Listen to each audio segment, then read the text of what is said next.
আসসালামু আলাইকুম। বাংলাদেশ বেতার, রাজশাহী। স্থানীয় সংবাদ পড়ছি সাইদ মল্লিক। পবিত্র ঈদুল আজহা উপলক্ষে টানা 7 দিনের সরকারি ছুটি শেষে আজ থেকে খুলেছে সরকারি বেসরকারি সব অফিস, ব্যাংক, বীমা ও পুঁজিবাজার। এবছর ঈদুল আজহা উপলক্ষে 25 থেকে 31 মে পর্যন্ত সরকারি ছুটি ঘোষণা করা হয়। সঙ্গে সাপ্তাহিক বন্ধ মিলিয়ে সরকারি কর্মকর্তা কর্মচারীরা একটানা 7 দিনের ছুটি উপভোগ করেন। দীর্ঘ ছুটি শেষে আজ থেকে লাখো কর্মজীবী মানুষ নিজ কর্মস্থলে ফিরছেন। সরকারি, আধা সরকারি, স্বায়ত্তশাসিত ও বেসরকারি বিভিন্ন প্রতিষ্ঠানের পাশাপাশি ব্যাংক, আর্থিক প্রতিষ্ঠান এবং শেয়ার বাজারেরও শুরু হয়েছে নিয়মিত কার্যক্রম। ঈদের ছুটি শেষে উত্তর ও দক্ষিণাঞ্চলের 22 জেলার মানুষ নিজ নিজ কর্মস্থলের উদ্দেশ্যে ফিরতে শুরু করেছেন। এর প্রভাবে উত্তরবঙ্গের প্রবেশদ্বার যমুনা সেতুতে বেড়েছে যানবাহন পারাপারের চাপ।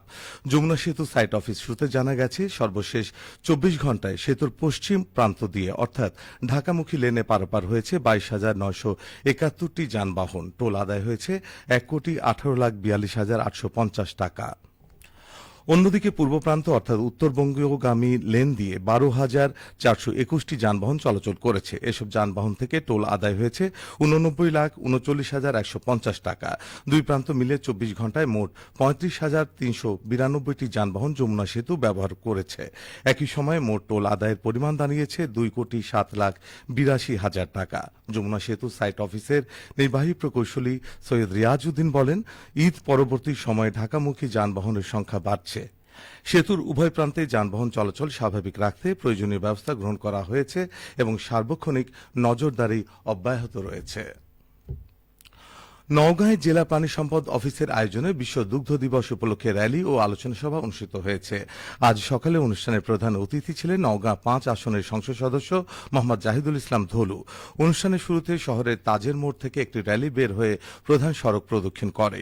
পরে জেলা প্রাণী সম্পদ অফিস চত্বরে আলোচনা সভায় বক্তাগণ দিবসের তাৎপর্য তুলে ধরেন। মেধাবী ও সুস্থ জাতি গঠনে দুগ্ধ উৎপাদন এবং দুগ্ধজাত পণ্যের প্রসারে গুরুত্ব আরোপ করা হয়। জেলা প্রাণী সম্পদ কর্মকর্তা ডাক্তার মাহফুজার রহমানের সভাপতিত্বে অনুষ্ঠানে বিভিন্ন সরকারি দপ্তরের কর্মকর্তা ও সুধীজন উপস্থিত ছিলেন।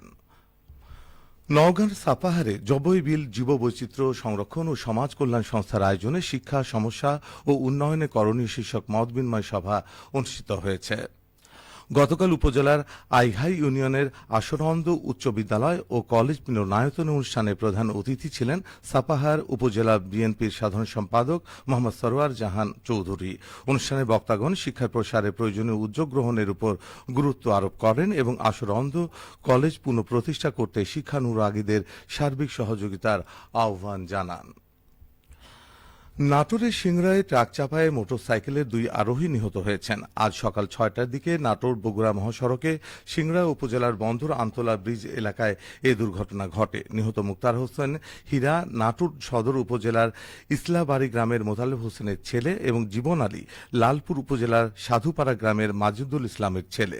ঝলমলিয়া হাইওয়ে থানা ওসি জানান, সকাল 6টার দিকে নাটোর থেকে মোটরসাইকেল যোগে 3 আরোহী সিংড়া যাচ্ছিলেন। এ সময় বগুড়া থেকে ছেড়ে আসা আম বোঝাই একটি ট্রাক নাটোর বগুড়া মহাসড়কের আমতলা ব্রিজ এলাকায় মোটরসাইকেলটিকে চাপা দেয়। এতে ঘটনাস্থলেই জীবন আলী ও মুক্তার হোসেন হীরা নামে মোটরসাইকেলে থাকা 2 যুবকের মৃত্যু হয়।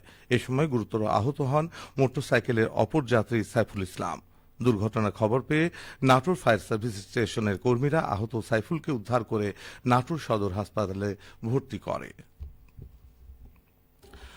আঞ্চলিক বার্তা সংস্থা বাংলাদেশ বেতার রাজশাহী কেন্দ্রে মাগরিব নামাজের আজান প্রচারের সুবিধার্থে আগামী 3রা জুন থেকে সন্ধ্যে 7টার স্থানীয় বাংলা সংবাদ সন্ধ্যে 6টা 45 প্রচারিত হবে। সবশেষে আবহাওয়া।